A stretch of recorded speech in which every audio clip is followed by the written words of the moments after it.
ஒன்று தீமோத்தேயு அதிகாரம் 6. தேவனுடைய நாமமும் உபதேசமும் தூஷிக்கப்படாதபடிக்கு அடிமைத்தன நுகத்திற்குட்பட்டிருக்கிற வேலைக்காரர் யாவரும் தங்கள் எஜமான்களை எல்லா கணத்திற்கும் பாத்திரரென்று எண்ணிக்கொள்ளக் கடவர்கள். விசுவாசிகளாகிய எஜமான்களை உடையவர்கள் தங்கள் எஜமான்கள் சகோதரராயிருக்கிறதினாலே அவர்களை அசட்டை பண்ணாமல் நல்வேலையின் பலனை பெற்றுக்கொள்ளுகிற அவர்கள் விசுவாசிகளும் பிரியருமாயிருக்கிறபடியால் அவர்களுக்கு அதிகமாய் ஊழியஞ்செய்யக் கடவர்கள். இந்தப்படியே போதித்து புத்தி சொல்லு.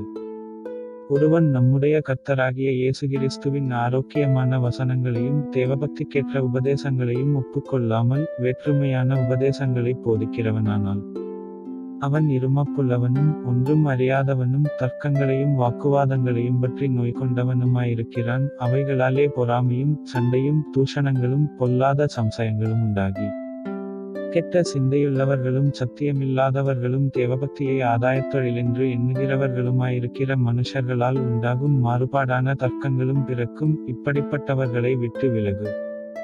போதுமென்கிற மனதுடனே கூடிய தேவபக்தியே மிகுந்த ஆதாயம். உலகத்திலே நாம் ஒன்றும் கொண்டு வந்ததுமில்லை, இதிலிருந்து நாம் ஒன்றும் கொண்டு போவதுமில்லை என்பது நிச்சயம். உண்ணவும் உடுக்கவும் நமக்கு உண்டாயிருந்தால் அது போதுமென்றிருக்கக் கடவோம். ஐசுவரியவான்களாக விரும்புகிறவர்கள் சோதனையிலும் கண்ணியிலும் மனுஷரைக் கேட்டிலும் அழிவிலும் அமிழ்த்துகிற மதிகேடும் சேதமுமான பலவித இச்சைகளிலும் விழுகிறார்கள். பண ஆசை எல்லா தீமைக்கும் வேறாயிருக்கிறது. சிலர் அதை இச்சித்து விசுவாசத்தை விட்டு வழுவி அநேக வேதனைகளாலே தங்களை உருவக் குத்திக் கொண்டிருக்கிறார்கள். நீயோ தேவனுடைய மனுஷனே, இவைகளை விட்டோடி நீதியையும் தேவபக்தியையும் விசுவாசத்தையும் அன்பையும் பொறுமையையும் சாந்தகுணத்தையும் அடையும்படி நாடு. விசுவாசத்தின் நல்ல போராட்டத்தைப் போராடு. நித்திய ஜீவனைப் பற்றிக்கொள். அதற்காகவே நீ அழைக்கப்பட்டாய். அநேக சாட்சிகளுக்கு முன்பாக நல்ல அறிக்கை பண்ணினவனுமாயிருக்கிறாய்.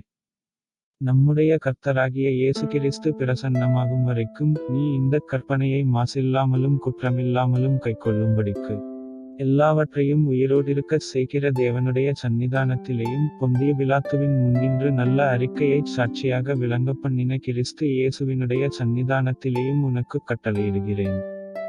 அந்த பிரசன்னமாகுதலை தேவன் தம்முடைய காலங்களில் வெளிப்படுத்துவார். அவரே நித்தியானந்தமுள்ள ஏக சக்கராதிபதியும் ராஜாதி ராஜாவும் கர்த்தாதி கர்த்தாவும் ஒருவராய் சாவாமையுள்ளவரும் சேரக்கூடாத ஒளியில் வாசம் பண்ணுகிறவரும் மனுஷரில் ஒருவரும் கண்டிராதவரும் காணக்கூடாதவருமாயிருக்கிறவர். அவருக்கே கனமும் நித்திய வல்லமையும் உண்டாயிருப்பதாக. ஆமென்.